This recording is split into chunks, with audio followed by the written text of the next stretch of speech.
गेल्या काही दिवसांपासून बीड जिल्हा मोठ्या प्रमाणात चर्चेत आहे। बीडमध्ये घडलेल्या गुन्हेगारीच्या घटनांमुळे राजकीय वातावरण देखील मोठ्या प्रमाणात ढवळून निघालेलं पाहायला मिळालंय। यासोबतच बीडचे निलंबित पोलीस अधिकारी रणजित कासले यांनी केलेल्या दाव्यानं खळबळ उडाली आहे। वाल्मिक कराडचा एन्काउंटर करण्याचा प्रयत्न धनंजय मुंडे यांनी केला होता असा दावा वादग्रस्त निलंबित पोलीस उपनिरीक्षक रणजित कासले यांनी केलाय। दाव्यानं प्रसारित केलेल्या एका व्हिडिओमध्ये रणजित कासले यांनी हा खळबळजनक दावा केलाय। एकीकडे आपण बघतोय कासले यांच्याशी आपण बातचीतही केलेली होती। नेमके कोणी तुम्हाला अशा स्वरूपाची ऑफर दिलेली होती असा सवालही त्यावेळेला करण्यात आलेला होता। तर तब्बल पगाराच्या 5 ते 10 पट रक्कम तुला देऊ, तुझं आयुष्य जे आहे त्यात एक मोठी कमाई तुझी असेल असं सुद्धा त्याला सांगण्यात आलं असा त्यांचा दावा होता।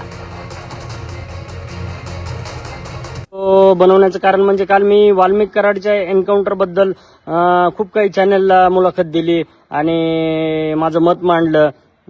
त्यानंतर काल 14 एप्रिलच्या दिवशी माझ्यावरती गुन्हा दाखल झाला मित्रांनो, अॅट्रॉसिटी ऍक्ट। तर जे कोणी फिर्यादी आहेत गजानन कांडकर काहीतरी फिर्यादी आहेत शिवाजीनगर बीडचेच, तर त्यांची पहिल्यांदा तर माफी मागतो, त्यांच्या भावना दुखावल्या असतील त्यांच्या समाजाच्या। तर मी ते बोलण्याच्या ओघात बोललो असेल, ते अजून बघितला नाही मी व्हिडिओ कुठं बोललोय ते, आणि जाणीवपूर्वक किंवा उद्देशपूर्वक मी बोललो नाही मित्रांनो। आणि काल मी इंटरव्ह्यू देताना खूप चॅनलला सांगितलं की काय म्हणतात त्याला ताकाला जाऊन गाडगाला पोहण्याचा प्रयत्न केला, परंतु मित्रांनो एन्काउंटर खुनी करण्याचा प्रयत्न केला आणि खुनी केला स्पष्टच सांगतो। आज असाही गुन्हा दाखल झालाय ते धनंजय मुंडेंनाच नको होते वाल्मिक कराड, कारण त्यांची काही अंडी पिल्ली ते बाहेर काढणार होते आणि त्यांचा संबंध आला असता 302 मध्ये आणि आज ते आरोपी झाले असते किंवा होणारही नाहीत कदाचित।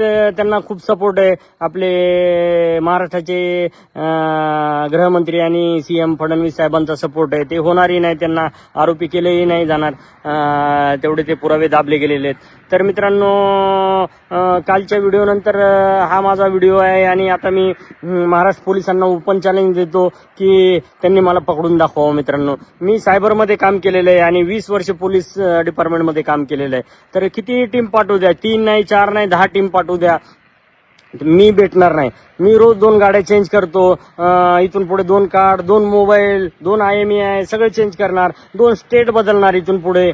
तर मित्रांनो मला पकडून दाखवायचा प्रयत्न या गव्हर्नमेंटने करायचा आणि मग बघायचं। त्याच्या अगोदर मी खऱ्या मार्गाने आणि न्यायाच्या मार्गाने जाणार आहे। माझा अँटिसिपेटरी बेल म्हणजे अटकपूर्व जामीन मी आजच मांडणार आहे कोर्टामध्ये। वकिलांना बोललोय मी या विषयावरती, काही वकिलांचे फोन नंबर असतील तर तुम्ही मला इंस्टाला आणि माझ्या फेसबुकला माझा Ranjit Reddy PSI Insta ID आहे त्याला, आणि फेसबुक PSI रणजित कासले त्याला मला वकिलांचे नंबर तुम्ही चांगल्या वकिलांचे जे की मला औरंगाबाद हायकोर्ट आणि बीडचे त्यांचे नंबर पाठवू शकता मित्रांनो। एवढी मदत झाली तर खूप खूप धन्यवाद। कारण म्हणजे काल मी हे सगळे आरोप करण्यात आलेले आहेत आणि थेट या व्हिडिओतनं खळबळजनक दावा केलेला आहे आणि धनंजय मुंडे यांचं नाव घेतलेलं आहे। तर यावरून संजय राऊतांनी तिखट शब्दात सरकारचा समाचार घेतलाय, पाहूयात।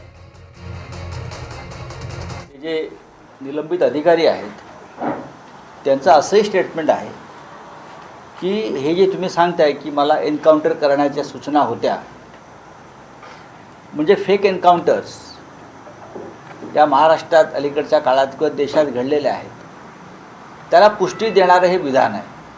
पण याची चौकशी होणं गरजेचं आहे।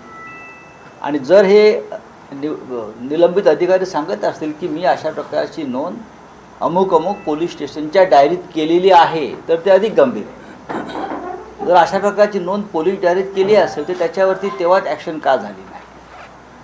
म्हणजे वाल्मिक कराड असतील किंवा धनंजय मुंडे असतील, या सगळ्यांचे म्हणजे वाल्मिक कराडचं काम संपल्यावर त्याला मारायचं असं एक प्लॅन दिसत आहे मला, आणि ते कोण ह्याच्या मागे होते हे लोकांसमोर यायला पाहिजे।